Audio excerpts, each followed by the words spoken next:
actually been something of a relief to walk in on him going at it with his work colleague Vicky like his life depended on it 10 months before.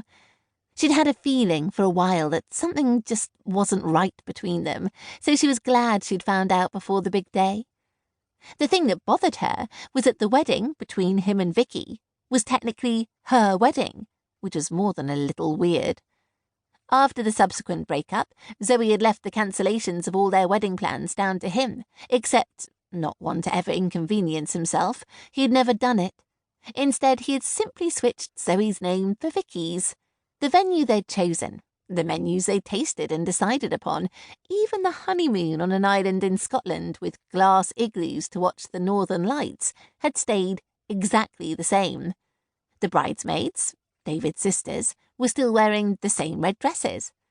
The only thing different was that Vicky had decided on her own wedding dress.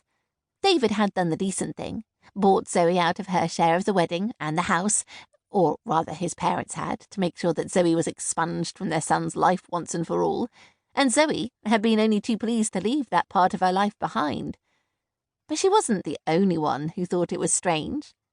Every time she went into the town or into a shop, people would come up to her and ask her if she was okay with it, which of course she wasn't. It was creepy as hell. She needed a break, and a month on Jewel Island, working in a beautiful Christmas market, and time spent with her mum sounded like the perfect remedy. Beth had wanted Zoey to stay with her in her new house, but as it had only one bedroom, and the best her mum could offer was the tiny 2-seater sofa, Zoey had decided to stay at the Sapphire Bay Hotel instead. As luck would have it, they had one of their self-catering cottages in the hotel grounds available for the whole month of December, and she was now staying in a tiny cottage overlooking Moonstone Lake, which was very beautiful and quiet. Zoey could get used to life on Jewel Island. It was a slower way of life here. Peaceful. All the islanders she'd met were so friendly and welcoming.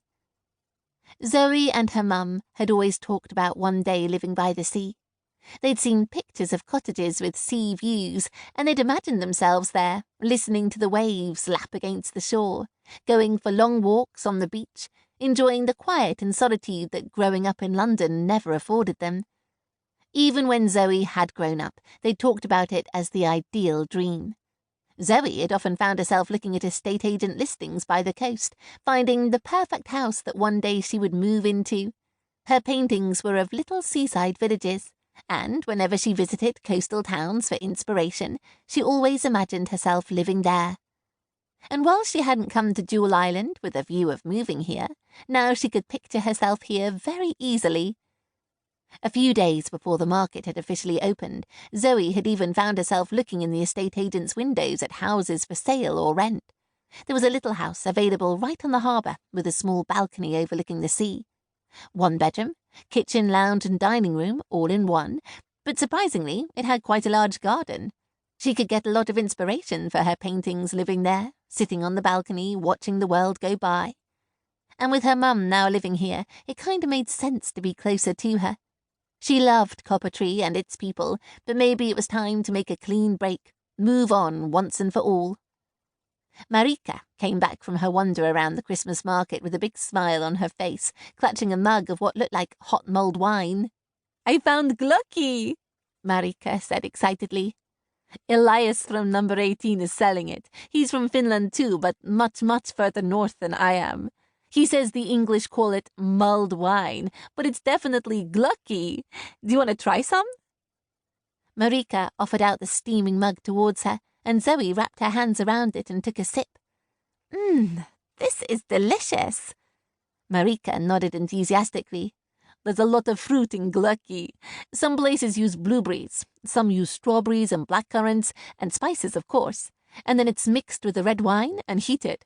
Or you can have alcohol-free ones, which is just as nice because you can really taste the fruit more."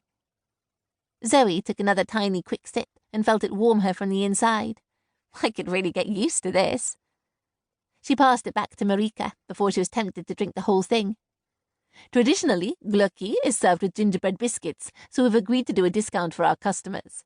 Whenever I sell some biscuits, I tell my customers that it's traditionally eaten with a glass of Glucky, and if they go to Elias and tell him I sent them, he'll give them